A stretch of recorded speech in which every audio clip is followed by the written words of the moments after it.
দর্শক সকলকে স্বাগত। আজকের আয়োজন ভিন্ন মাত্রায়, যারা রয়েছেন দেশে কিংবা প্রবাসী। দর্শক, কথা বলবো সরকার, রাজনীতি ও জন আকাঙ্ক্ষা এই শিরোনামে। আজকের এই বিষয়ে কথা বলবেন আমাদের মাঝে সম্মানিত দুজন অতিথি উপস্থিত থাকবেন। এর মধ্যে রয়েছেন জনাব সারওয়ার তুষার, যুগ্ম আহ্বায়ক এনসিপি। দর্শক, আমাদের আলোচনা শেষ অবধি আমাদের সাথে থাকবেন সেই প্রত্যাশা রেখেই শুরু করতে চাই। সারওয়ার তুষার, আপনাকে স্বাগত আজকের আয়োজনে। Thank you. আমরা শিরোনাম রেখেছি সরকার, রাজনীতি এবং জন আকাঙ্ক্ষা। এই কারণে রেখেছি যে বর্তমান যে তারেক রহমানের সরকার 6 মাস পূর্ণ করলো, প্রধানমন্ত্রীত্বের 6 মাস। এটি এমন একটি সরকার যে 24-এর যে গণঅভ্যুত্থান বা বিপ্লব বলি, তারপরে এই সরকার নানা রকম ঘটনা প্রবাহের মধ্য দিয়ে সরকার ক্ষমতায় এসেছে। মাঝখানে অন্তর্বর্তীকালীন একটি অবস্থায় গেছে। 6 মাস একটি সরকারের সাফল্য ব্যর্থতা আলোচনা করার জন্য এটি পর্যাপ্ত সময় কিনা বা তার উচিত কিনা, প্রথমে এই সংক্রান্ত এক ধরনের আলোচনা আছে। সেই ক্ষেত্রে আপনার অভিমতটা নিয়ে রাখতে চাই। আপনারা কি মনে করেন যে 6 মাসে একটি সরকারকে আমরা ভালো মন্দ সাফল্য ব্যর্থতার পাল্লায় তাদেরকে তুলতে পারি? আপনাকে ধন্যবাদ। পৃথিবীতে যে কোনো গণতান্ত্রিক সরকার 100 দিন পূর্ণ করলে তার মেয়াদের, কিংবা 180 দিন পূর্ণ করলে তারা একটা স্ক্রুটিনির মধ্যে পড়ে সারা পৃথিবীতে, আপনি দেখবেন। এবং সরকারগুলোরও কিন্তু যখন তারা প্রোগ্রাম ঘোষণা করে যে আমরা এই করতে যাচ্ছি, তখন তারা 100 ডেইজ প্রায়োরিটি, 180 ডেইজের প্রায়োরিটি এগুলো তারা বলেন। এবং এই সরকারও বলেছিল যে দ্রব্যমূল্য, জ্বালানি, আইন শৃঙ্খলা এগুলো থাকবে তাদের প্রথম 6 মাসের প্রায়োরিটি। ফলে 5 বছরের সরকারের জন্য 180 দিন চূড়ান্ত কথা বলে ফেলার জন্য যথেষ্ট বা পর্যাপ্ত সময় না, এটা অবশ্যই ঠিকই আছে। কিন্তু 6 মাসে তো আপনার একটা গভর্নমেন্টের মানে প্রবণতা, অভিমুখ, তাদের সিদ্ধান্তগুলোর পেছনে কি ব্যাপার ভূমিকা রাখছে সেটা বোঝা যাওয়ার জন্য কিন্তু যথেষ্ট। যেমন ধরুন, আপনি যখন একটা জায়গায় নিয়োগ দিচ্ছেন কোনো একটা রাষ্ট্রীয় প্রতিষ্ঠানে কিংবা কোনো একটা সংবিধিবদ্ধ প্রতিষ্ঠানে, এটা তো আর 2 মাস আর 6 মাসের ব্যাপার না। বাংলাদেশ ব্যাংকে আপনি কাকে নিয়োগ দিচ্ছেন, সেটা 7 দিনের মধ্যে যদি ভালো নিয়োগ দেন সেটা 7 দিনে ভালো, যদি আপনি খারাপ নিয়োগ দেন তাহলে 7 দিন হলেও সেটা কিন্তু খারাপই। তখন আপনি বলতে পারবেন, আরে ভাই আমরা 7 দিন হয়েছে এসেছি, এখন একটা খারাপ নিয়োগ দিলে কি হয়? ওই খারাপ নিয়োগ দিলে কিন্তু জনগণের ভোগান্তি হবেই, খুব স্বাভাবিক। এনার্জি রেগুলেটরি কমিশন, সেখানকার চেয়ারম্যান কিংবা বিভিন্ন প্রতিষ্ঠান আছে যেগুলো ডিজি, এগুলো আপনি 7 দিন হোক, 10 দিন হোক, 1 মাস হোক, যত বয়সী হোক আপনার সরকারের, ওখানে একটা ভালো নিয়োগ হচ্ছে কিনা বা তিনি যোগ্য কিনা এটার উপর অনেক কিছু নির্ভর করে। ফলে এই সমালোচনা করতে হবে। তারপরে এর পাশাপাশি ধরুন আইন শৃঙ্খলা, দ্রব্যমূল্য, এগুলোর ক্ষেত্রে কিন্তু যেহেতু এগুলো মানুষের প্রতিদিন মানে মানুষের স্বার্থের সাথে সম্পর্কিত, মানুষ কিন্তু দেখেন না এটা 1 মাসের সরকার না 5 বছরের সরকার। মানুষ দেখতে চায় যে তার জীবনের নিরাপত্তা আছে কিনা, তার জানমালের নিরাপত্তা আছে কিনা, বাজারে গেলে মানে তার ক্যাপাসিটির মধ্যে সে দ্রব্যমূল্যগুলো পাচ্ছে কিনা, ঊর্ধ্বগতি আছে কিনা দামের, কিংবা বিদ্যুতের ক্ষেত্রে লোডশেডিংয়ের কী অবস্থা। এগুলো অবশ্যই 6 মাসের সরকারের জন্য একটা যথেষ্ট সময় একটা পরিণত জায়গায় আনার জন্য, বা মানুষের জীবনে তারা স্বস্তি দিতে পারছে কি পারছে না সেটার জন্য কিন্তু এই সময়টা খুব কম সময় না। পাশাপাশি আপনার যেটা ব্রডার বা বিগ কমিটমেন্ট, রিফর্ম মানে গণতান্ত্রিক ট্রান্সফরমেশন, সেইটার ক্ষেত্রে আপনার আজকের গৃহীত পদক্ষেপগুলো জনগণের পক্ষে আসছে কিনা। যেমন ধরুন, আজকে আমি একটা সিদ্ধান্ত নিলাম, ধরুন এই যে সরকার বলছে একটা কথা যে আমরা 1.5 বছরে 1 কোটি চাকরি নিশ্চিত করবো, এটা কিন্তু তারা বলে এসেছে এই কথাটা, মানে সরকার গঠনের আগে। তাহলে আমি 6 মাসে যদি ওইভাবে আক্ষরিকভাবে 1.5 কোটি চাকরির 3 ভাগের 1 ভাগ কত হয় সেই হিসাবে যদি আমি নাও যাই যে 6 মাসে তাহলে ওই 3 ভাগের 1 ভাগ চাকরি হয়েছে কিনা, সেই হিসাবে ধরুন আমি নাও গেলাম, কিন্তু আপনি আজকে এমন কি পদক্ষেপ নিয়েছেন যেটা 1.5 বছর পরে 1 কোটি চাকরি নিশ্চিত করবে, সেটা তো আমি জানতে চাইবো। সেরকম কোনো পদক্ষেপ তো আমরা যদি দেখতে না পাই, তখন সেটা স্বাভাবিকভাবে সরকারের সমালোচনার দিকে যাবে। একইভাবে গণতান্ত্রিক সংস্কারগুলো, আজকে আপনি মানবাধিকারের একটা ভুল আইন করলে 6 মাস পর আপনি যখন আরেকটু কঠোর হতে চাইবেন বিরোধী মত কিংবা জনগণের সাথে, তখন কিন্তু এই যে মানবাধিকারের একটা ভালো কমিশন না থাকাটা তখন তাকে ভোগাবে। ফলে 6 মাসের ক্ষেত্রে এই জিনিসগুলো কিন্তু অ্যাসেসমেন্টে আসবে এবং সঙ্গত কারণে আসছে। বাজেট হয়েছে, সেই বাজেটের নানা দিক নিয়ে আলোচনা হয়েছে। এই মুহূর্তে আমরা গ্যাস, বিদ্যুৎ, জ্বালানির একটা ক্রাইসিসের মধ্যে দিয়ে যাচ্ছি। দ্রব্যমূল্যর ব্যাপকভাবে মানুষের নাভিশ্বাস সৃষ্টি করছে। সে অর্থে চাকরির বাজার উন্মুক্ত হচ্ছে না, ইনভেস্টমেন্ট আসছে না। আইন শৃঙ্খলা পরিস্থিতির কিন্তু অন্তর্বর্তী সরকারের চেয়ে এখন খুব ভালো পরিস্থিতি, সেটা বলার কোনো সুযোগ নাই। যদিও এই সরকারের সবচেয়ে দক্ষ মানুষটাই এই মন্ত্রণালয়টা চালাচ্ছেন, এটা আমরা মনে করি। তবু কিন্তু দেখুন আপনি আইন শৃঙ্খলা পরিস্থিতি একেবারেই খুব কোণঠাসা একটা অবস্থা। তো এই দিক থেকে 6 মাসটা একটা সরকার অবশ্যই মূল্যায়নের মধ্যে তাকে পড়তে হবে। আপনি এর আগে আমি বিএনপির নেতৃস্থানীয় যারা আছেন, যারা শীর্ষ নেতা, তারা কিন্তু অন্তর্বর্তী সরকারের সময় সেই সরকারকে 6 দিন সময় দিতে চায় নাই। তারা কিন্তু বিভিন্ন কথা বলেছে, সমালোচনা করেছে। ওই সময় অনেক ভুতুরে আন্দোলন হয়েছে, অনেক কিছু হয়েছে। তখন একটা নাজুক পরিস্থিতি ছিল। তবু 580টা থানা কলাপস করার পরে সেই থানাগুলোকে অন্তত ওই সরকার রিস্টোর করতে পেরেছিল। তবু আপ টু দ্য মার্ক ছিল না আইন শৃঙ্খলা পরিস্থিতির, অবশ্যই বলতে হবে। কিন্তু এখন তো আপনি একটা মোটামুটি গোছানো একটা জায়গায় পেয়েছেন, এখন আইন শৃঙ্খলা পরিস্থিতি এরকম হচ্ছে কেন? যে আমরা আলোচনা শুরু করে দিয়েছিলাম, সারার তুষার বলছিলেন, প্রশ্নটি ছিল যে 6 মাস একটি সরকারের মূল্যায়ন শুরু করার জন্য যথেষ্ট কিনা। সারার তুষার বলছেন যে হ্যাঁ, এটি যথেষ্ট, আলোচনা করাই যেতে পারে। 6 মাস কেন, আরো কম সময়, কারণ প্রত্যেকদিনই প্রাত্যহিক জীবনে মানুষ কিন্তু সরকার দ্বারা পরিচালিত হয়, ফলে সেক্ষেত্রে সময়টি বড় কথা না, তার প্রবণতাটা কি সেদিক থেকে তিনি খুব ভালো কিছু প্রবণতা সরকার যে দেখাচ্ছেন সেটি উল্লেখ করেননি, উনি সমালোচনাই করেছেন। আমি একই প্রশ্ন রাখতে চাই যে 6 মাসে আপনার কি মনে হয় যে আপনার সরকারকে জনগণ কিভাবে মূল্যায়ন করছে এবং আসলে কেমন নম্বর দিচ্ছে বা কেমন চলছে বলে আপনাকে ধন্যবাদ, ফিডব্যাক পাচ্ছেন? আপনার মাধ্যমে মোহনা টেলিভিশনের সঙ্গে দর্শক শ্রোতাদেরকে সচেতন সালাম, বিজ্ঞ সরকারকে শুভেচ্ছা। বিরোধী দল থেকে বলবে এটাই স্বাভাবিক, অতএব বলার কথা উনি বলবেন, খুব স্বাভাবিক। 6 মাসে যে সব কিছুই সফলতা পরিমাপ করার সুযোগ হয় বলে আমার অন্তত মনে হয় না। তো সরকারকে জনগণের কোনো স্বার্থের বিরুদ্ধে কোনো কর্মকাণ্ড শুরু করেছে কিনা সেটা দেখতে হবে। সরকার তো সদিচ্ছা জনগণের পক্ষে কাজ করা, এবং তার প্রথম সদিচ্ছাটা হলো এদেশের কৃষকদের 12 লক্ষ কৃষককে 10,000 টাকা সুদ মাফ করে দিয়েছেন। কৃষকদের তো আমাদের দেশের প্রাণ। এরপর ধরেন জুলাই আন্দোলনের প্রতি সম্মান দেখিয়ে জুলাই আন্দোলনে যারা শহীদ হয়েছিলেন তাদের তালিকা তৈরি করে শহীদ ফ্যামিলির জন্য সরকার আপ্রাণ চেষ্টা করছেন এবং ইতিমধ্যেই কিছু কিছু ব্যবস্থা গ্রহণ করেছেন। পাশাপাশি যারা জুলাইয়ে যারা আহত হয়েছিলেন তাদের সুচিকিৎসা দেশে বিদেশে আপ্রাণ চেষ্টা করছেন তাদের সুচিকিৎসা দিয়ে সুস্থ করার জন্য, যেটা আজকে 55 বছরেও যেটা বাংলাদেশের স্বাধীনতা যুদ্ধের সময় যারা শহীদ হয়েছেন সেই তালিকাও তৈরি এখনো হয়নি, প্রচুর ভুয়া তালিকা হয়েছে, এবং সেই সময় যারা শহীদ হয়েছেন তাদের তালিকাও তৈরি করতে পারেনি। এই সরকার চেষ্টা করছে 6 মাসের মধ্যে বা আগে, না আমরা না 7 পর ছিলাম আমরা, কিন্তু 3.5 বছর যখন ক্ষমতায় ছিল তখন যেটা সুবিধা ছিল, তারপরে বিভিন্ন পরিবর্তনে এই যে বিগত 15.5 বছর মুক্তিযুদ্ধের সঙ্গে অনেক বেড়েছে। 71 সালে যারা জন্ম হয়েছে তারা মুক্তিযুদ্ধ হিসেবে সার্টিফিকেট নিয়ে সরকারি কাজকর্ম সুযোগ দিয়েছেন। এখন এখানেও কিছু ভুয়া ঢোকার চেষ্টা হতে পারে, তো সেগুলো সরকার যাচাই বাছাই করে, এটা একটা সরকার জনগণের পক্ষে কাজ। তারপরে আমরা শিক্ষা খাতে সর্বোচ্চ বাজেট, শিক্ষা ব্যবস্থা ধ্বংস হয়ে গেছে। আমি শিক্ষা কয়েকটা কলেজ প্রদেশে সম্পৃক্ত হওয়ার কারণে ওটা বুঝি, আপনি নিজেও বোঝেন, এবং স্কুল কলেজ সব জায়গায় এটা হয়ে গেছে। তারপর সরকার চেষ্টা করছে সর্বোচ্চ বাজেট দিয়ে শিক্ষাকে একটা জায়গায় নিয়ে আসা। তারপরে আছে স্বাস্থ্য খাত, এটাও ধ্বংসপ্রাপ্ত। কোনো বেসরকারি জায়গায় ভালো চিকিৎসা ওই ডাক্তারটাই করেন, কিন্তু সরকারি হাসপাতালের ডাক্তারটা ভালো চিকিৎসা করেন না অনেকেই, যে কারণে এখানে বাজেট কিন্তু সরকার দিয়েছে, সর্বোচ্চ বাজেট তারা দিয়েছে। তারপর সরকার ধরেন একটা জিনিস যেটা করেছে, বিরোধী দল সরকার দল মিলেই করেছে, কারণ সরকার তো ক্ষমতা আছে, ট্যাক্স ফ্রি গাড়ি নিয়ে এসে অনেকে 2 কোটি 3 কোটি টাকা বিক্রি করে দিতেন, নিজের ব্যবহার খুব কমই করতে পারতেন। এমপি সাহেব আমরা দেখেছি বিগত দিনে। তারপরে আপনার প্লট, সরকারের যে প্লট, সেটাও কিন্তু সরকারের আইন করেছেন। হ্যাঁ, বিরোধী দলের সম্মতি ছিল, সব মিলিয়ে এটা করেছেন, এটা জনগণের পক্ষে কাজটা।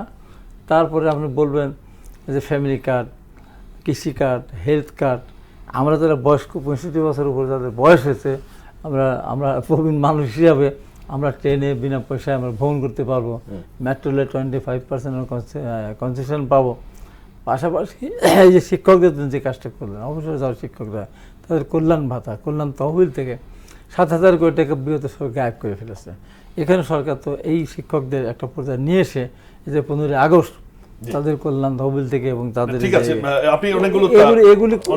সবগুলি কিন্তু এটা বলতে গেলে পরে অনেক বলা যাবে, কিন্তু এই যে বলা হচ্ছে ব্যর্থতার কথা যেটা বলবো, আমি বলে দিই, এই ব্যর্থতার দায় সরকারের ঘাড়ের উপর যাবে। তবে কখন বৈশ্বিক যদি পরিস্থিতির সৃষ্টি না হতো, ইরান যদি আক্রান্ত না হতো, তেলে যদি ক্রাইসিস না হতো, আজকে বিদ্যুতের যে ঘাটতি দেখা দিয়েছে, তেলের লাইনে যে মাঝখানে যে বিশাল একটা লাইন হতো, সেখানে কিছুটা কারসাজি ছিল, এবং ইরান আক্রান্ত না হলে এটা হতো না।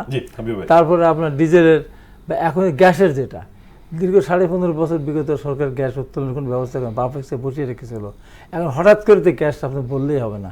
এখন বিরোধী দল যারা ক্ষমতায় আছে তারা যদি বেশ করে জামাত ইসলামের কথা যদি বলে, তারা যেমন আপনার জামাতে ভোট দিলে বেহেশতের টিকিট বা বেহেশতে কনফার্ম, এমন হিন্দু হলে ওরা স্বর্গে যেতে পারবে তারা, জামাত বিএনপিকে ভোট দিলে তারা জান্নাতে যেতেই পারবে না।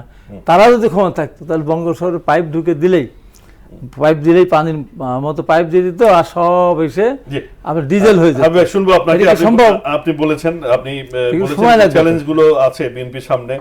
সারার তুষার, যেটি হচ্ছে যে যেটি বলছেন যে অনেকগুলো কিন্তু হাবিব ভাই লিস্ট দিয়েছেন যে কোন কোন ক্ষেত্রে পদক্ষেপ নেওয়া হয়েছে, আর এখন যে বিএনপি ক্ষমতায় আসলে এক ধরনের দুঃসময়ের মধ্যে ক্ষমতায় আসে, ক্ষমতায় এলেই বিশ্বে এক ধরনের সংকট তৈরি হয়, আসার পরে সেখানে ইরানের আমেরিকার যে যুদ্ধ, তার ফলে যে আমাদের সাপ্লাই চেইনে সংকট, আমাদের জ্বালানি, সেই সাথে বিগত সরকার আসলে যা রেখে গেছে বিএনপির জন্য ধ্বংসস্তূপ রেখে গেছে এবং পাপ রেখে গেছে, তার প্রায়শ্চিত্ত বিএনপিকে করতে হচ্ছে। অনেক মন্ত্রী কিন্তু দায়িত্বশীল মন্ত্রীর কথা বলছেন, এটা কিভাবে দেখেন? যারা আসছে তাদেরই করতে হতো। দেখুন, আমরা তো পড়ে গেছে, এটা আমাদের বক্তব্য না যে একটা খুবই পারফেক্ট অবস্থায় বিএনপি দায়িত্ব গ্রহণ করেছে, কিন্তু তারা একটা কথা কিন্তু সবসময় বলেছে অন্তর্বর্তী সরকারের আমলে, যে নির্বাচন দেন সব ঠিক হয়ে যাবে। যে কোনো কিছু আগে তারা নির্বাচনের কথাটাই বলতো, কিন্তু নির্বাচনের পরে তো ওই পরিস্থিতি বা যে সূচকগুলোতে আমাদের পারফরমেন্স ভালো ছিল না বা জাতিগতভাবে আমরা ভালো জায়গায় ছিলাম না, যে সকল সূচকে, সেই সকল সূচকে আমরা এখনও ভালো অবস্থায় নাই। এটার জন্য আপনি অনন্তকাল যুদ্ধের দোহাই দিতে পারবেন না। যেমন আওয়ামী লীগ আমলে যখন তখন ওই ইউক্রেন যুদ্ধের কথা বলা হতো খুব, এই ইউক্রেন যুদ্ধ, তখন সলিমুল্লাহ খান একবার খুব ফোরন কেটে বলেছিলেন যে মনে হচ্ছে ইউক্রেন যুদ্ধের সকল খরচ আমরা দিচ্ছি।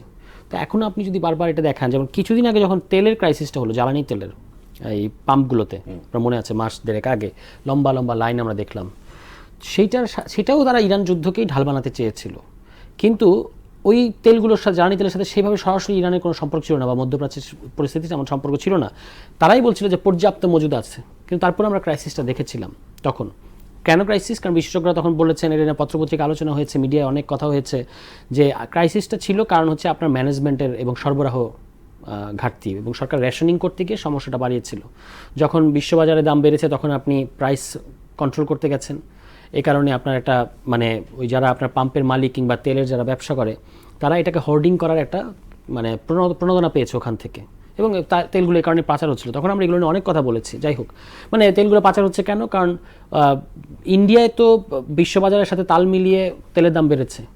এখন এখান থেকে তারা কালোবাজারে ইন্ডিয়ার লোকজন বা ওই আমাদের যে সীমান্তবর্তী এলাকাগুলোতে যদি ইন্ডিয়ার বাজারের চেয়ে কম দামে পায়, আর আমাদের এখানে আপনি প্রাইস ধরে রেখেছেন, তাহলে ওই বিশ্ববাজারের সাথে তাল মিলিয়ে এখান থেকে যদি আপনি বাড়িয়ে দেন তেলের দাম, তাহলে আমাদের বাজারের চেয়ে বেশি দাম, ইন্ডিয়ার চেয়ে কম দামে যদি বিক্রি করা যায়, তাহলেই তো লাভ হবে, এবং সেটা হয়েছে। এই কারণে এখানে আপনার ইয়ে ছিল, কিন্তু ওই সংকটটা আমরা দেখলাম না। হ্যাঁ, এবং পরে যখন আপনি বাড়িয়ে দিয়েছেন তো, এবং কি বলা হয়েছে ডিপোগুলোতে যে তেল উপচে পড়ছিল, কিন্তু তারপরেও তেলের সংকটটা ছিল, ফলে ওটা তো ম্যানেজমেন্টের প্রবলেম ছিল। তো এই ফেইলিয়ারের জন্য তো আপনি যুদ্ধ কিংবা ইত্যাদির কথা বলতে পারবেন। এটা এন্টায়ার আপনার মানে দেখা গেছে কি ওই পাম্পের সামনে গিয়ে আপনি কার্ড দিচ্ছেন, যার কার্ড আছে সে তেল পাবে, ওটা আরও বিশৃঙ্খলা বাড়িয়েছে। তখন এটা প্ল্যানিং এর সমস্যা ছিল। এখন আমরা দেখতে পাচ্ছি যে সংকট দেখছেন, এটা আসলে কি সংকট? না, একটা একেবারে যে বৈশ্বিক সমস্যার কোনো প্রভাব এখানে নাই সেটা না, সেটা বক্তব্য না, এটা বললে অত্যুক্তি হবে। কিন্তু পুরোটাই আপনি সেটার উপর চাপিয়ে দেবেন, তাহলে তো সমস্যা। একটা প্রধান কারণ হচ্ছে আপনি এই গ্যাস সংকটের একটা প্রধান কারণ হলো সরকারের টাকার একটা চাপে আছে। এখন টাকার চাপে আপনি কেন আছেন? এর বাইরে যত কথাই বলেন, আগুন লেগেছে, এটা হয়েছে, সেটা হয়েছে, এগুলো হয়তো কিছু প্রভাব, কিন্তু এই যে পুরোটাই আপনি এটার উপর চাপিয়ে দিবেন সেটা হবে না। এখানে একটা মূল বিষয় হচ্ছে যে সরকার আসলে যথেষ্ট পরিমাণ এই গ্যাস আমদানি করার মতো, বা যেটা এলএনজি লিকুইড গ্যাস, সেটা আমদানি করার মতো অর্থসঙ্গতি এই মুহূর্তে সরকারের নাই। কেন আপনার নাই? কারণ হচ্ছে আপনি যে লোনটা এক্সপেক্ট করেছিলেন বাজেটের সময়ে IMF-এর কাছে, সেই লোনটা আপনি পান নাই। আপনি কেন পান নাই লোন? আপনি অর্থমন্ত্রীর নেতৃত্বে ব্যাংকের গভর্নর, বাংলাদেশ ব্যাংকের গভর্নর সহ বড় একটা টিম, প্রায় 13-14 সদস্যের টিম কিন্তু তাদের বসন্ত সামিটে, IMF-এর বসন্ত সামিটে গিয়েছিল, সাইড লাইনে কথা হয়েছে IMF-এর সাথে। তখন তারা ক্যাটাগরিক্যালি দুটো কথা বলেছে, যে আপনারা NBR রিফর্ম করেন নাই, অর্থাৎ NBR-এর পৃথকীকরণ নিশ্চিত করেন নাই, যার ফলে ওই রাজস্ব উত্তোলনে যে এফিসিয়েন্সি দরকার সেটা হবে বলে আমাদের কাছে মনে হচ্ছে না। এটা একটা কারণ। এবং ব্যাংক রেজলিউশন অধ্যাদেশ যেটা তখন বাতিল করে দিয়েছিল বিএনপি সরকার, এটা হলো আরেকটা কারণ। যে দুটো কারণে IMF-এর প্রত্যাশিত লোনটা আমরা পাইনি। পরে কি হলো, ওই কিস্তিটাই কিন্তু বাতিল করা হয়েছে, মানে যেটা আওয়ামী লীগ আমল থেকে যে কিস্তিটা চলছিল, পরে ওইটার লাস্ট, এবং অন্তর্বর্তী সরকার আমলেও কিন্তু সেই কিস্তির অধীনে লোন স্যাংশন হয়েছে, কিন্তু পরবর্তীতে বিএনপি সরকার এসে বললো, তারা মিটিং করলো, IMF এর সাথে বললো যে ঠিক আছে এই কিস্তিই বাদ। তাহলে কি কিস্তি বাদ বলে আপনি অর্থমন্ত্রী খুব এমন একটা ভাবে কথাটা এসে দেশে এসে বলেছেন IMF এর লোন আমাদের লাগবে না, মানে যেন বিপ্লবী চে গুয়েভারা টাইপের কেউ একজন, মানে সমাজতান্ত্রিক বিপ্লবী অর্থমন্ত্রী যিনি আসলে IMF এর মতো এরকম প্রতিষ্ঠানের প্রয়োজন তার নাই। পরে কি হলো, পরে এক সপ্তাহ পরে দেখা গেল IMF এর কাছে আপনি নতুন একেবারে ফ্রেশ লোন চাচ্ছেন, সেটা নিয়ে মিটিং করেছেন। তো IMF বলেছে ঠিক আছে আমরা সেপ্টেম্বর অক্টোবরের দিকে আসবো, তাদের একটা মিশন, এসে কথাবার্তা বলবো, তারপরে লোন দেবে। বলছে ঠিক আছে আপনারা ওটা করেন, এখন আপনারা একটা এনওসি টাইপের দেন। IMF এর এনওসিটা এই জন্য দরকার যে অন্যান্য যে দাতা সংস্থা আছে তাদের কাছে এই দেখো IMF আমাদের ব্যাপারে অনাপত্তি দিয়েছে, সুতরাং তোমরা আমাদেরকে লোন দিতে পারো। এই অনাপত্তির জন্য দুয়ারে দুয়ারে আপনি ঘুরেছেন। এই যে আপনার ভুল পলিসির কারণে একেবারে অকারণে আপনি অধ্যাদেশগুলো বাতিল করলেন, সেই অধ্যাদেশ বাতিল করার কারণে IMF আপনাকে লোন দিল না, সেটার জন্য আমরা ভুগেছি না। তো এই যে জিনিসগুলো এখন, এটা তো আর সরকারের বয়স 6 মাস না 4 মাস না 3 মাস সেটার উপর নির্ভর করে না। আপনি অধ্যাদেশগুলো বাতিল করলেন কেন? এটা ভালো অধ্যাদেশ ছিল, এই অধ্যাদেশ আপনার কি সমস্যা করেছে?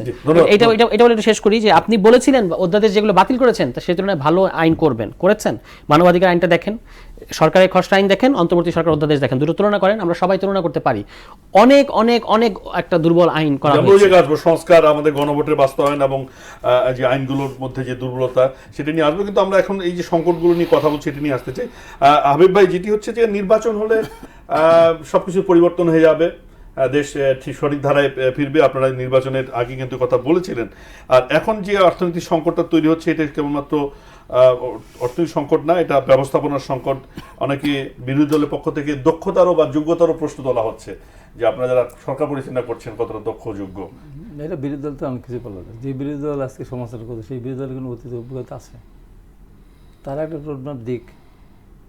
এখন যে কথাটা বলা হচ্ছে হ্যাঁ ইউক্রেন যুদ্ধে আক্রান্ত হয়ে, মানে ইউক্রেন আক্রান্ত রাশিয়ার দ্বারা হলে কিছু সমস্যা হয়নি তা তো না।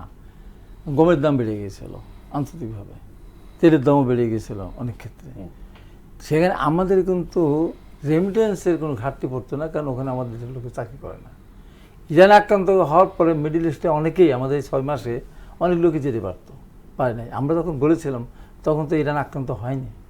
তেলের এই ক্রাইসিস আমাদের ফেস করতে হবে, আমরা তো অ্যাস্ট্রোজান না, আগের থেকে আমরা জানবো। ঠিক আছে, কিন্তু মালয়েশিয়া তো কোনো সংকট নাই, সেখানে আপনার লোক নিতে পারছেন না কেন? মালয়েশিয়া বিগত সরকারের আমলে একটা পর্যায়ে কয়েক লক্ষ লোক নেওয়ার কথা ছিল, সেখানে তারা সিন্ডিকেট করে হয়তো যেখানে টাকাটা লাগার কথা 1 লক্ষ টাকারও কম, মানে অফিসিয়ালি সেখানে 6 লাখ 7 লক্ষ টাকা করে নেওয়া হয়েছে। এবং ওখানে গিয়ে যে প্রতিষ্ঠানের চাহিদা ধরেন আপনার হাতে 200, সেখানে 250-300 পাঠিয়েছেন। উনি আমি অনুষ্ঠানে কথা বলেছি, ওই লোকগুলো গিয়ে ওখানে ঘুরতে ফিরতে করেছে, তখন মানুষের চুক্তি বাতিল করে দিয়েছিল, শেষে তার লোক যেতে পারে না। এখন সরকার আসছে, 6 মাস গেছে, এখন তো মানুষের সাথে কথা হচ্ছে এবং কিছু লোক আমাদের ওখানে এই সমস্ত যারা লোক পাঠায় তাদের কারণে অনেকে চাকরি না পেয়ে রাস্তাতে ঘুরতো, অনেকে জেলখানায় ছিল। আমাদের প্রাইম মিনিস্টার সেখানে সফর করার পর অনেক লোক ফেরত আসছে, এবং আমাদের সাথে তাদের নতুন করে চুক্তি হতে তো সময় লাগবে। আগের চুক্তির আওতায় লোক যাওয়ার জন্য সরকার প্রচেষ্টা চালাচ্ছে এবং হয়তো আশা করে যাবে। না, এই যে সরকার চালানোর জন্য বা জনজীবনের সংকট নিরসনের জন্য টাকা দরকার, অর্থ দরকার। IMF আপনাদের টাকা দিচ্ছে না, কারণ যে সংস্কার করার কথা সেই পথে আপনারা যাচ্ছেন না।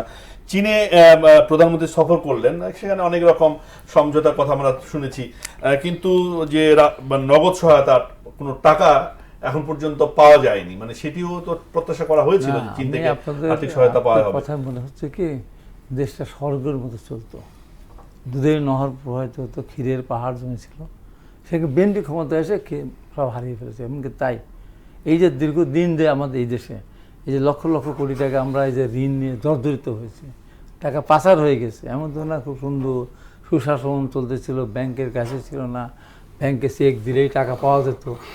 বহু আগের থেকে আমরা দেখে আসি, ইন্টারভিউ কমপ্লিটের সময়টা হয়েছে, আগে থেকে সৃষ্টি হয়েছে, সব কিছু দায় এসে পড়ছে এখন বিএনপির উপরে।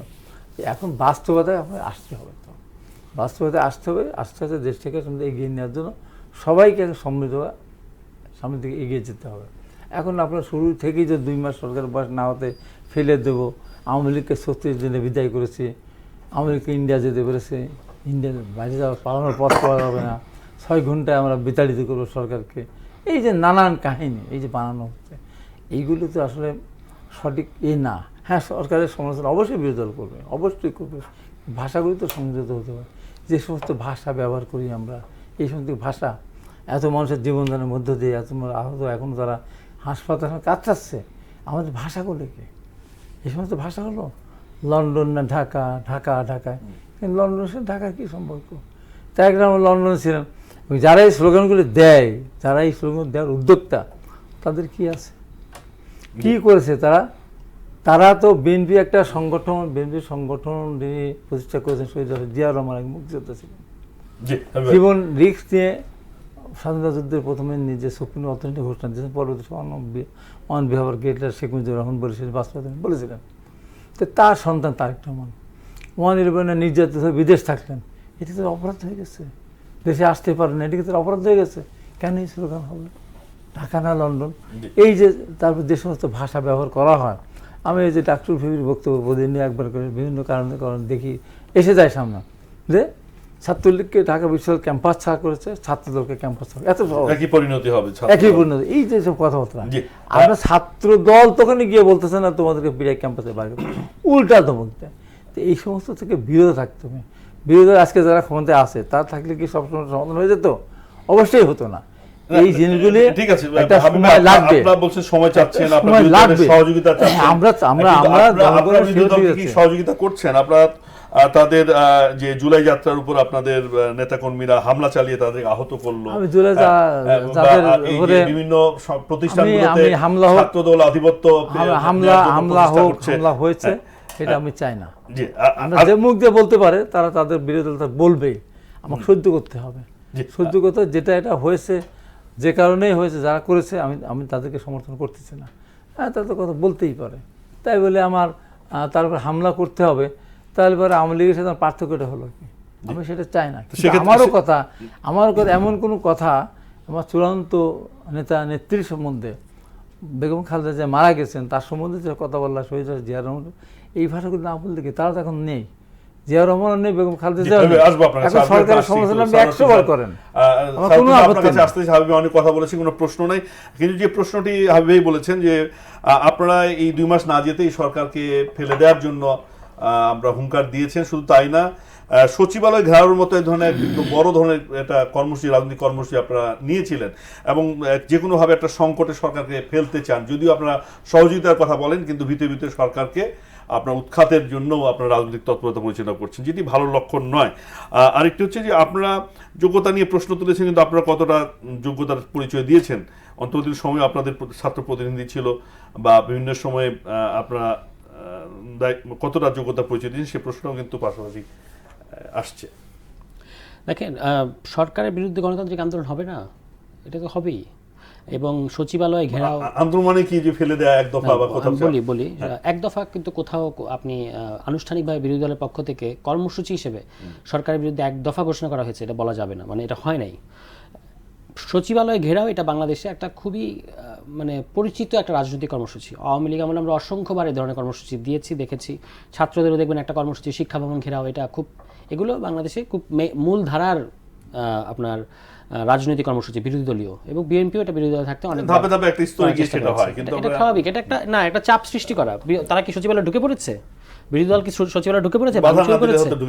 ভাঙচুর করেছে, হ্যাঁ, বাধা দিয়ে, যে ওখানে পুলিশ যেখানে থামানো দরকার সেখানে থামিয়েছে, এবং বিরোধী দল তো থেমে গেছে। কেন? কারণ হচ্ছে তারা জানে যে আমাদের যতটুকু চাপ আজকে সৃষ্টি করা দরকার আমরা করেছি, এবং ক্রমান্বয়ে গণতান্ত্রিক পদ্ধতিতে, নিয়মতান্ত্রিক পদ্ধতিতে চাপ সৃষ্টি করার যত মেকানিজম আছে সেটা করা হবে। এখন উৎখাত করা হবে এই কথা কিন্তু বিরোধী দল বলে নাই। হ্যাঁ, রাজনৈতিক সমাবেশের মধ্যে এরকম কথা অনেক সময় বলা হয় যে আপনাদের একই পরিণতি হতে পারে। আপনি বলেছেন যে এক ফ্যাসিস্ট গেছে, আরেক ফ্যাসিস্ট জেগে বসেছে, মানে ফ্যাসিস্ট চরিত্র ধারণ করেছে, পরিণতি তাদের পরিণতি বরণ করতে হবে, যেটা বলছে যে ইন্ডিয়া যাওয়ার পথ পেয়েছিল আওয়ামী লীগ, কিন্তু আপনারা কোন পথে যাবেন? আপনাদের সামনে তো আচ্ছা, মানে ফ্যাসিস্ট আচরণ কেবল রাজনৈতিক কথা নাকি, এর পিছনে কোনো এসেন্স আছে, মানে সেটিও তো জনগণ জানতে চায়। তাহলে এইভাবে রাজনৈতিক কথা বলার দরকার কি জনগণের? না, দুটো এখানে রাজনৈতিক কথা, যেমন এটা রাজনৈতিক বক্তব্য, একই পাশাপাশি এর মধ্যে একেবারে এসেন্স নাই তা না। এই সরকার ফ্যাসিস্ট হয়ে গেছে এটা আমরা বলছি না, কিন্তু অনেক ফ্যাসিস্ট আচরণ কোনো ক্ষেত্রে দেখা যাচ্ছে। যেমন এই হামলাগুলোর কথা যেটা আপনি তুললেন, আপনি দেখেন একজনও গ্রেফতার হয়েছে, কিংবা সাংগঠনিক ব্যবস্থা নিয়েছে বিএনপি তখন সরকার? অন্তর্বর্তী সরকারের সময় তারা একটা কথা বলতো যে আমরা আমাদের সাংগঠনিক ব্যবস্থা নিয়েছি, আমাদের হাতে তো আইন শৃঙ্খলা না, এটা তো সরকারের কাজ। তো এখন আপনারা সরকার, যেখানে ফৌজদারি অপরাধ হয়েছে সেখানে কি আপনি দেখবেন এই লোকটা বিএনপির না জামাতের না এনসিপি, এটা দেখে দেশে আইন চলবে, নাকি যে অপরাধী তাকে গ্রেফতার করতে হবে, তাকে ধরতে হবে? তো আমি যে হবিগঞ্জে যে আমার একটা ছেলেকে আপনি চোখের দৃষ্টিশক্তি কেড়ে নিলেন, ওখানে আমরা মামলা করলাম, তাকে আপনি পরের দিন জামিন দিয়ে দিলেন, কিন্তু তাকে কিন্তু গ্রেফতার করা হয়নি। একটা চোখ নিয়ে নেওয়া একটা মানুষের, এটা অত্যন্ত গুরুতর একটা ফৌজদারি অপরাধ। কিংবা সাংগঠনিক ব্যবস্থা তো তার বিরুদ্ধে আপনি নেন নাই। হ্যাঁ, এবং এরকম আজকেও দেখলাম যে ফেসবুকে সরকারের সমালোচনা করার কারণে ঢাকা বিশ্ববিদ্যালয়ের ছাত্রদলের এক নেতাকে বহিষ্কার করা হয়েছে আজীবন। তাহলে আপনি তার মানে দলের ভিতরে গণতন্ত্র বা সমালোচনার কালচারটা অ্যালাউ করছেন না। এবং কিছুদিন আগে আমরা দেখেছি ক্যাম্পাসগুলোতে এক ধরনের সশস্ত্র মহড়া এগুলো চলেছে, এবং এটা বোঝা যাচ্ছে যে যত সময় যাবে এটা বাড়তে থাকবে। একদিকে আপনার জেনুইন ক্রাইসিস দেশের মানুষের, এই যেগুলোর কথা আমি প্রথম পর্বে আলোচনা করলাম, এগুলো থেকে মানুষের দৃষ্টি ঘুরিয়ে নেওয়ার একটা খুব ভালো পদ্ধতি হচ্ছে আপনি ছাত্রদের মারপিট লাগাই দেন ক্যাম্পাসে। এটা খুব আমরা দেখে এসেছি আগেও। কিন্তু ছাত্ররা নিজেদের মধ্যে মারামারি করুক, ছাত্র সংগঠন, এর সাথে জনগণের স্বার্থের কোনো সম্পর্ক নাই, কিন্তু সেটাই তো হচ্ছে। তাই এগুলো তো পুরনো পলিটিক্যাল কালচারের অংশ। কিংবা বিভিন্ন জায়গায় এটা হচ্ছে, আমি এই যে আমার নরসিংদীর রায়পুরায় এক যুবদলের এক কী বলবো ক্যাডার, সে এক বৃদ্ধ খুবই বয়োজ্যেষ্ঠ একটা মানুষের বিছানায় পা তুলে বলছে যে আপনার বয়স কম হলে আপনাকে মারতাম, কারণ আপনার ছেলে ফেসবুকে আমাদের দলের বিরুদ্ধে এই লিখেছে, যুবদলের নেতা। তাহলে আপনি একটা মুরব্বীর সাথে আচরণ, আপনি ভিডিও দেখেছেন, এটা ভাইরাল হয়েছে, তাই একটা মুরব্বীর সাথে আচরণ করতে পারবেন সিম্পলি বিকজ আপনি ক্ষমতায় আছেন। এবং চাঁদাবাজি এগুলোর যে আপনার অবস্থা পত্রিকায় প্রতিদিন ফলাও করে নিউজ হচ্ছে, এবং চাঁদাবাজিটা যেটা ইম্পর্টেন্ট, ধরুন একটা বিচ্ছিন্ন চাঁদাবাজি, একজন ব্যক্তির ক্ষমতার অপব্যবহার করে, সেটা একটা ব্যাপার, আর একটা সিস্টেম্যাটিক চাঁদাবাজি, দুটোর মধ্যে কিন্তু পার্থক্য আছে। ধরেন এই যে ঢাকা শহরে জোন ভিত্তিক, প্রথম আলোর মতো পত্রিকা কিন্তু ধারাবাহিক রিপোর্ট করে দেখিয়েছে যে জোন ভিত্তিক কীভাবে চাঁদা হয়, কারা চাঁদা নেয়, প্রশাসনে কারা জড়িত, রাজনৈতিক পৃষ্ঠপোষকতা কোথা থেকে আসে, এবং টাকার ভাগবাটোয়ারা কীভাবে হয়। তার মানে কি এটা একটা নেটওয়ার্ক, একটা বিরাট শক্তি। তাহলে এই জিনিসগুলো হচ্ছে, আপনি চিটাংয়ের ব্যাপারে নিউজ হয়েছে, চিটাংয়ে আপনার স্বরাষ্ট্রমন্ত্রী এই মুহূর্তে চিটাংয়ের, তাই না, এবং আরও একজন প্রভাবশালী মন্ত্রী আছেন, আর একজন প্রভাবশালী মন্ত্রী, একজন প্রভাবশালী প্রতিমন্ত্রী আছেন চিটাংয়ে, মানে বৃহত্তর চিটাংয়ে। সেখানকার আইন শৃঙ্খলা পরিস্থিতি কি? ওপেন ফায়ারিং হচ্ছে, অস্ত্র নিয়ে ঘুরে বেড়াচ্ছে, আপনার মনে হবে আপনি গ্যাংস অফ ওয়াসিপুরের দৃশ্য দেখছেন সেই সিনেমার। হ্যাঁ, কিন্তু তাদের একজনকেও কিন্তু কোনো ধরা হয় না, কিছু ব্যবস্থা নেওয়া হচ্ছে না। তাহলে কিন্তু আপনি হ্যাঁ একজনকে, কিন্তু এই যে পত্রিকায় যাদের নাম এসছে, কোন মন্ত্রীর আশ্রয় পাচ্ছে, কোন এমপির আশ্রয় পাচ্ছে, এদেরকে আপনি ধরেছেন। এবং যে পরিমাণ এই গত 2 বছর সম্ভবত চিটাংয়ে অন্তর্কোন্দলে 20+ মারা গেছে, একটা কোনো বিচার হয়েছে বা অন্তত তদন্ত শুরু হয়েছে? হয় নাই। আপনি জঙ্গল সলিমপুরে গেলেন, খুব ঘটা করে পুরো স্বরাষ্ট্র মন্ত্রণালয় তুলে নিয়ে চলে গেলেন। জঙ্গল সলিমপুর থেকে আপনার এই রাউজান কত দূর, সেখানে যাচ্ছেন না কেন? তার মানে এইগুলোর মধ্যে অনেকগুলো পলিটিক্যাল আপনার স্টান্টবাজিও আছে। আপনি একটা জিনিস দেখবেন, আজকেই দেখলাম প্রধানমন্ত্রী, মানে বিএনপি যেগুলো পজিটিভ আকারে দেখানোর চেষ্টা করে, তার মধ্যে একটা হচ্ছে ফ্যামিলি কার্ড, কিংবা প্রধানমন্ত্রী বিভিন্ন জনগোষ্ঠীকে বিভিন্ন সময় এটা সেটা দেন। এখন দেখেন আমরা কি চেয়েছি, আমরা চেয়েছি মানে বাংলাদেশের মানুষ কি চায়, গুণগত পরিবর্তন, কাঠামোগত পরিবর্তন, ঠিক আছে। আপনি একটা উৎকোচ দেওয়ার রাজনীতি কিন্তু বাংলাদেশের মানুষ দেখতে চায় না। যেমন ধরুন আপনি আজকে চায়ের যারা চা শ্রমিক তাদেরকে আপনি কত দেখলাম, 2000 না কতগুলো 20,000 সম্ভবত 20,000 রেইনকোট দেওয়া হচ্ছে, ভালো। এখন রেইনকোট তারা আন্দোলন, এই মুহূর্তে তারা আন্দোলন করছে দৈনিক 500 টাকা মজুরির জন্য। আপনি 500 টাকা মজুরি তাদের দৈনিক দিতে না পারলেন, এখন যা মজুরিটা আছে তার চেয়ে কিছু বাড়ানোর উদ্যোগ নেন, এটা একটা কাঠামোগত এবং ইম্প্যাক্টফুল একটা পরিবর্তন হতো। সেদিকে কিন্তু আপনি যাচ্ছেন না। তাদের মজুরির ব্যাপারে কী করবেন, দীর্ঘদিন যাবত তারা বঞ্চিত, তাদেরকে আপনি কী করলেন, একটু রেইনকোট দিয়ে দিলেন, এটা একটা খুব ভালো মিডিয়া একটা নিউজ হলো, একটা আচ্ছা প্রধানমন্ত্রী রেইনকোট দিচ্ছেন। এইগুলো যে শর্টকাট একটা মানে এই মুহূর্তের একটা তাৎক্ষণিক একটা পিআর স্ট্র্যাটেজি, এটা কিন্তু সরকার পরিচালনার জন্য যথেষ্ট না। নেপালে নতুন সরকার এসেছে, ওখানে একটা কথা খুব জোরে সোরে উঠছে, যে সরকারকে নিয়ে সবার অনেক আশাবাদ, সেখানে বলা হচ্ছে যে পারফরমেন্স আর গভর্নেন্স দুই জিনিস। আপনি যদি পারফরমেন্সকে গভর্নেন্স মনে করেন, এটা কিন্তু শেষ পর্যন্ত আপনাকে রক্ষা করবে না। এই গণঅভ্যুত্থানের পরে আসা সরকারের বিরুদ্ধে অলরেডি আন্দোলন করেছে, যেই জেনজিরা এই সরকার বানিয়েছে তারাই কিন্তু আন্দোলন হচ্ছে না। এবং সেখানে এই কথা খুব ব্যাপকভাবে আসছে যে বালেন্দ্র শাহ যিনি প্রধানমন্ত্রী, তাকে নোটিশ দিয়ে এখন পার্লামেন্টে তিনি যেন প্রশ্ন উত্তর দেন, সেই জন্য নোটিশ দেওয়া হচ্ছে। মানে তিনি কথা বলেন না, জবাব দেন না কোনো কিছু, মানে মানুষের তো জানতে চাওয়ার অধিকার আছে। এবং আপনি পারফর্ম করা, একটা জায়গায় হানা দেওয়া, সেখানে একটা এই মুহূর্তে একটা ফোন দিয়ে অমুক একটা ব্যবস্থা নেওয়া, সবটা একটা গিমিকবাজি, কিন্তু গুণগত বা কাঠামোগত দীর্ঘস্থায়ী যে পরিবর্তন সেটা দেখা যাচ্ছে না। তো এই একই সমালোচনা কিন্তু এখানকার ক্ষেত্রে খাটবে। প্রধানমন্ত্রী যতটা পিআর করেন ততটা কিন্তু আপনার গভর্ন করেন না। এখন যখন আপনি গভর্ন করবেন না, তখন কিন্তু আপনার এটা আজকে আপনি এটার জন্য বাহবা পেলেও কালকে আপনি এটার জন্য ভুগতে হবে। জি হাবিব ভাই খুব গুরুতর কতগুলো প্রশ্ন তৈরি করেছেন স্যার। তুষার, চাঁদাবাজি সিস্টেমেটিক হয়ে গেছে, অন্তর্কলহ, আপনাদের অন্তর্দ্বন্দ্বে এই পর্যন্ত অনেকে মারা গেছে। কাঠামোগত পরিবর্তনের দিকে না দিকে আপনারা এক ধরনের স্ট্র্যাটেজিক জায়গা, সস্তা জনপ্রিয়তা নেওয়ার এক ধরনের পথের দিকে গেছেন, যেটা গুড গভর্নেন্সের মানে নমুনা নয়। একটা জিনিস তো আমরা মাথায় রাখতে হবে, সংবিধানে পরিষ্কারভাবে উল্লেখ আছে কিন্তু নির্বাচনটা হবে নির্বাচনী তত্ত্বাবধায়ক সরকারের অধীনে, ক্ষমতাসীন দলের অধীনে না। ওই জন্য সরকার জনগণের যে সমস্যা সেই সমাধানের দিকে সরকারের নজর আছে, তাহলে 5 বছর পর লাল কার্ড দেখা দেবে। তো সেই চিন্তা সরকারের মাথায় আছে। এখন যেটা কথা হলো যে একটা চোখ চলে গেছে, দুঃখজনক ঘটনা। আমার কথা হচ্ছে এমন কোনো বক্তব্য দেবই বা কেন? না, আপনি এটা বলেছেন, আমার তো দেবই বা কেন? ওটা বলেছেন আইনগত ব্যবস্থা নিন আপনি, যদি না বক্তব্য দেবই দেওয়া বা হয়ে কেন? থাকে, ওইটা তো একটা মামলা করুন। আমি ওটাও একটা চোখ চলে যায়, এটা আমি চাই না। একদিন পর আক্রমণ করে এটাও আমি চাই না। আমার কথা, আমি একটা সংযুক্তের কথা বললে আমার দোষটা কি? আমি অনুষ্ঠান যাবো কেন? এই কারণে আমাদের, যদি আমরা একসাথে আন্দোলন করেছি, এমন তো না যে ফ্যাসিস্ট সরকার জোর করে ক্ষমতা দখল করেছে ভোটারবিহীন নির্বাচনের মাধ্যমে, এমন তো না যে টাকা লুটপাট করে পাঠিয়ে দিয়েছে, তা এমনও তো না। আমার বয়স হতে না হতেই যদি আপনি আমাকে বলেন যে ডাকাত হয়ে গেছে, এ চোর হয়ে গেছে, আপনি এটা বলেছেন, কিন্তু চাঁদাবাজি নিয়ে একটু চাঁদাবাজি ব্যাপারটা, চাঁদাবাজি সিস্টেমেটিক হয়ে গেছে। চাঁদাবাজি যেটা বলে, প্রতিবেদন আসছে, হ্যাঁ, কিছু কিছু জায়গায় হচ্ছে না তা না, দেখি কিছু কিছু হচ্ছে, জায়গায় কিছু হচ্ছে না, সব জায়গায় হচ্ছে, প্রায় সকল জায়গায় না, প্রায় সকল জায়গায় না, কিছু জায়গায় হচ্ছে। যেমন আমি বলি আমার এলাকায় হচ্ছে, আমার এলাকায় একটা বহিষ্কৃত গ্রুপ আছে, এটা চাঁদাবাজি সন্ত্রাসীরা, খুনিও পাটে এরা। আমি নিয়ন্ত্রণ করতে পারি না, সরকার নিয়ন্ত্রণ করতে পারি নাই। ভোটের সময় তার বিদ্রোহী প্রার্থী ছিল এবং যারা আওয়ামী লীগের সাথে আগে থেকে সম্পর্ক ছিল, সব জায়গায় যে একরকম তা না, এরকম কিছু জায়গায় আছে, অস্বীকার আমি করবো না। পরিবর্তনটা কোথায় হলো? পরিবর্তনটা আপনি রাতারাতি সব পরিবর্তন হবে না, সব পরিবর্তন রাতারাতি হবে না সিস্টেমে। হ্যাঁ, আমাদের আভ্যন্তরীণ কোন্দলে আমাদের গেছে। আওয়ামী লীগ যখন ছিল, আওয়ামী লীগের সাথে তুলনা করবো না, নির্বাচনে 100 বেশি তাদের এক ইউনিয়ন কাউন্সিল নির্বাচন তারা মারা গেছে, প্রতিদিনই তাদের হতো। আমরা ওইটা চাই না, ওই সংস্কৃতি আমরা চাই না, কিন্তু আমরা কিন্তু বেড়ে আসতে চাই, আমরা চেষ্টা করতেছি। কিন্তু সমাজটা এমন একটা, এই সমাজের ভিতরে এরা চলে গেছে, নিমজ্জিত হয়ে গেছে অন্ধকারের মধ্যে, বা একটা নষ্ট হয়ে গেছে, কারোর ভিতরে কোনো কিছু নেই। আজকে চাঁদাবাজি বিএনপির বিরুদ্ধে যে অভিযুক্ত আসে, সে অভিযুক্ত অনেকের বিরুদ্ধেই আসছে। কেউ বইতে করে, যেমন জামাত ইসলাম, তারা একটা ব্যাংক দখল করে নিল, ব্যাংকে কিন্তু তাদের ইসলামী ব্যাংকের 99% কর্মকর্তা কর্মচারী সব ছিল জামাত, কিন্তু সমস্ত অ্যাকাউন্ট হলো জামাত ছিল না, এবং ওই ব্যাংকের সমস্ত শেয়ার জামাতের ছিল না, বিদেশি শেয়ার ছিল। সেখান থেকে এই সালাম কিনে নিয়ে তাদের ম্যানেজমেন্টে তাদের নিয়ন্ত্রণ নিয়ে গিয়েছিল, গিয়ে সেখানে ইচ্ছে লোন দিয়েছে, টাকা আত্মসাৎ করে চুরি করেছে। তার মানে কি, যে জামাত 5 তারিখের পরে এসে একবারে কথা বলা নাই কমা নাই, এক টোটাল চেকে বসলো, এখানে তার হাজার হাজার করে লুট করে নিয়ে গেল। এটা কি না ক্ষমতায় তারা যায় নাই?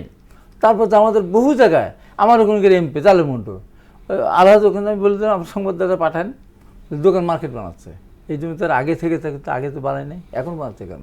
তার ভাষাতে প্রকাশ্যে চাঁদাবাজি করতেছে এবং চাঁদাবাজি তার সমর্থন দিচ্ছে। তার হাফিজ মেম্বার নামে একজন আছে, মানে কুখ্যাত সন্ত্রাসী একটা। আমরা বলতেছি আমরা বলতেছি আমরা সরকারে আছি, সরকার থাকার কারণে অভিযুক্ত সরকার দিকে আসবে, কিন্তু ক্ষমতা না যাওয়ার সত্ত্বেও চাঁদাবাজির অভিযুক্ত অনেকের বিরুদ্ধে আসে নাই, কোটি কোটি টাকা চাঁদাবাজির অভিযোগ আসে নাই। সবই কি সত্য? সবই কি সত্য? না, সবই সত্য না। এখানে আসতে যায় যারা প্রকৃত চাঁদাবাজি এখানে হচ্ছে, সেটাকে আমি নিন্দা জ্ঞাপন করতেছি, এবং এটা হওয়া উচিত না, বন্ধ হওয়া উচিত। এবং যার কারণে বিএনপির যে সমস্ত নেতাকর্মীরা বিয়ের পরে 15 দিন সংসার না করার পরেই তাকে বাড়ি থেকে পালিয়ে থাকতেছে, বইয়ের মুখ দেখতে পারে নাই, স্ত্রী সন্তানদের মুখ দেখতে পারেনি, বাড়িতে যেতে পারেনি, বাড়িতে ঘুমাতে পারে নাই। তারা যখন নিয়ম সরকার, আমাদের চেয়ারম্যান বা আমার দল যে সিদ্ধান্ত ছিল অন্যায় করা যাবে না, চাঁদাবাজি করা যাবে না, তারা যখন দরিদ্র হয়ে গেছে, তাদের আমরা খাতির করেছি। আমরা কত ছেলে, আমরা কতজনকে বহিষ্কার করেছি। সদিচ্ছা তো বিএনপি আছে, নাই তা তো না, সব কিছু একবারে নিয়ন্ত্রণ হয়ে যাবে তা না। আর এই সমস্ত দল দীর্ঘদিন ধরে আন্দোলন সংগ্রামের রাজপথে ছিল, মামলা মকদ্দমা জর্জরিত ছিল, এরা মনে করছে আমরা ফ্রি স্টাইল চলবো, তাতে চলা যাবে না। সরকার অবশ্যই গণভোটের রায়ের না, আমরা বলছি কাঠামোগত গণভোটের রায়ের ব্যাপারটাই বলি। গণভোটে আমাদের সরকার তো বলেছে যে আমরা জুলাই সনদে আমরা অক্ষরে অক্ষরে বাস্তবায়ন করবো। যেমন ধরেন আজকে জানতেন জুলাই সনদে স্বাক্ষর করার কথা ছিল, 31 দফা, 31 দফা, 32 দফা, 33 দফা পর্যন্ত আমরা চলে গেছে। ওই যে আমরা সেদিন থেকে শিক্ষক দিবস 32-33 দফায় চলে গেছে। আমরা যেটা পড়ি সেটা জুলাই সহ স্বাক্ষর করার পেছনে সবচেয়ে বেশি আগ্রহ ছিল কার এনসিপিতে জামাতের। যেদিন জুলাই সনদ স্বাক্ষরের তারিখ হলো, নির্ধারিত হলো, সেদিন জামাত বলে আমরা স্বাক্ষর করবো না, এনসিপি বলে আমরা স্বাক্ষর করবো না। জামাত যখন এনসিপির সাথে বিশ্বাসঘাতকতা করে বা প্রতারণা করে বা তাদের সাথে এক রকমের ফাঁকিবাজি করে জুলাই সনদ স্বাক্ষর করলো, সেদিন এনসিপি নেতারা চলে গেছিল সব সেদিন কক্সবাজারে। তারপর তার সিগনেচার করেন, পরে নির্বাচনের পরে তারা যে কোনো স্বাক্ষর করেছে। সেই জুলাই সনদে যে 5% নারীদেরকে নির্বাচনে অংশগ্রহণ করার সুযোগ দেওয়ার কথা ছিল, বিএনপি 5% দিতে পারে নাই, 3% সাহায্য মধ্যে জামাতকে একটা দিয়েছে না, শেষ করে 100%-এর প্রতারণা। তারপরে ছিল যে বিরোধী দল আপনার ডেপুটি স্পিকার তারা চেষ্টা করে, বলতেছেন না আমরা করবো না, আপনি মাথায় নিয়েছেন। এর সাথে যুক্ত করতে চাই যে অনেক সময় এই যে বিএনপি সদিচ্ছা আছে যে দুর্নীতি অথবা চাঁদাবাজি নিয়ন্ত্রণ করা, কিন্তু এটাকে কেন্দ্র করে আপনারা যেভাবে ডিফেন্ড করেন বিএনপিকে, মানে এক ধরনের মানে রাজনৈতিকভাবে এটা ব্যবহার করেন, অথচ চাঁদাবাজির অভিযোগ বা দুর্নীতির অভিযোগ আপনাদের বিরুদ্ধেও কিন্তু আছে, সুনির্দিষ্ট অভিযোগ আছে, পত্রপত্রিকায় অন্তর্বর্তী সরকারের সময় আপনাদের ছাত্র প্রতিনিধিদের নামও আছে। ফলে আপনারাও তো দুর্নীতির এই অভিযোগ থেকে মুক্ত নন, কিন্তু আপনারা বিএনপির দুর্নীতি সমালোচনাও করছেন। দেখেন, একটু আগে আমি বলেছি চাঁদাবাজির ব্যাপারে যে ব্যক্তি কেউ একটা চাঁদাবাজি করছে ক্ষমতা অপব্যবহার করে, এটা একরকম, এটাও হওয়া উচিত না, কিন্তু এটা একরকম। আর এটা হলো আপনি একটা সিস্টেমের অংশ হিসেবে চাঁদাবাজি করছেন, আমি ওইটা নিয়ে কথা বলেছি। এটা তো রিপোর্ট হচ্ছে যে যেটা আমাদের সবচেয়ে বড় ফলের আড়ত এই আপনার বাবুবাজারের দিকে, সেখানে কিভাবে ট্রাক প্রতি চাঁদা নেওয়া হচ্ছে, ফল ভর্তি ট্রাক, ফল না থাকলে ট্রাক খালাস করার মানে ট্রাকের কত এগুলো নিয়ে তো কথাবার্তা হইতেছে। এখন এই চাঁদাবাজিগুলো যখনই উদাহরণটা দেওয়া হবে, যখনই এইগুলো কথা বলা হবে, তখন আপনি যদি বলেন যে আপনাদের ব্যাপারে অভিযোগ আছে, মানে যারা বলে আর কি, এটা তো প্রমাণ হইতে হবে। আমরা আপনার প্রতিষ্ঠান আছে, দুদক আছে, এত এগুলো নিয়ে আপনাদের কাছে সরকার আছে, এগুলো তদন্ত করেন। তদন্ত না করলে যেটা হবে এটা রাজনৈতিক বক্তব্য হবে। কিন্তু আমরা যেগুলোর কথা বলছি এগুলো কিন্তু পত্রপত্রিকার নিউজের ভিত্তিতে বলছি, অমুকের বিরুদ্ধে তমুকের বিরুদ্ধে এভাবে বলছেন। আমরা বলছি এখন এই চাঁদাবাজিটা চলছে, আপনার প্রতিশ্রুতি ছিল আপনি সর্বস্তরে আইনের শাসন কায়েম করবেন, দলীয় ইশতেহারের যেটা 31 দফা, তো সেটা কি সর্বস্তরে আইনের শাসন কি হচ্ছে? আইনের শাসন হলে তো চাঁদাবাজে ধরা পড়ার কথা, ধরা তো পড়ছে না। উল্টো ধরা পড়লে, যেমন ধরুন এটা কোথায়, চাঁপাইনবাবগঞ্জে সম্ভবত বা চুয়াডাঙ্গায় কোনো একটা জায়গায়, যে বিচারক রায় দিয়েছে, জামিন হয় নাই, এই জন্য বিচারকের উপর চড়াও হয়েছে, এজলাস ভাঙচুর করেছে যুবদলের ছেলেরা। উনি বিদ্যুৎ চলে যাওয়া একটা বিচারক একটা বিরক্তি প্রকাশ করেছেন, এই জন্য তার উপরে চড়াও হয়েছে। তো এটা কি আপনি বিচার বিভাগের স্বাধীনতার সাথে যায়, বা এটা কি একটা আইনের শাসনের সাথে সঙ্গতিপূর্ণ? এই ধরনের ত্রাসের রাজনীতি করলে তো হবে না। এগুলো করে আপনি যদি বলেন যে আমি 32 নম্বর দফা করে ফেলেছি, 33 নম্বর দফা করে ফেলেছি, 31 দফার খবর কোথায়? 31 দফা বাদ দিয়ে আপনি এখন 32 এক জাম্পে যদি 32-এ যেতে চান, যদি 33-এ যেতে চান, এটা কি হবে? মানে আপনি পাস করার জন্য অনেক বেশি মরিয়া হইতে পারেন। রাতারাতি কোনো কিছু পরিবর্তন কি হয়, লিগ্যাসি চেঞ্জ করা যায় কিনা সেটাও না, কিন্তু পদক্ষেপগুলো আজকে আপনি কি নিচ্ছেন? হ্যাঁ, আমিও মনে করি রাতারাতি হয় না। আজকে কি পদক্ষেপ নিয়েছেন যেটার জন্য আমি কালকে সুফল পাবো, এটা নিয়ে কথাটা হচ্ছে। ধন্যবাদ স্যার। আমরা এই যে বিদ্যুতের ব্যাপারে আমরা পরিষ্কার আমরা সোলার উপর জোর দিচ্ছি, এটা কি একটা ভালো পদক্ষেপ? সোলার তো এই মুহূর্তে আসলে সংকট সমাধান করা যাবে না। আজ অসংখ্য ধন্যবাদ, বিতর্ক চলতে থাক, আমরা সত্যটাই জানতে চাই। হাবিব ভাই আপনাকে ধন্যবাদ, স্যার তুষার আপনাকেও ধন্যবাদ। দর্শক যারা ছিলেন সকলকে ধন্যবাদ জানিয়ে শেষ করছি, সকলে ভালো থাকুন, শুভরাত্রি।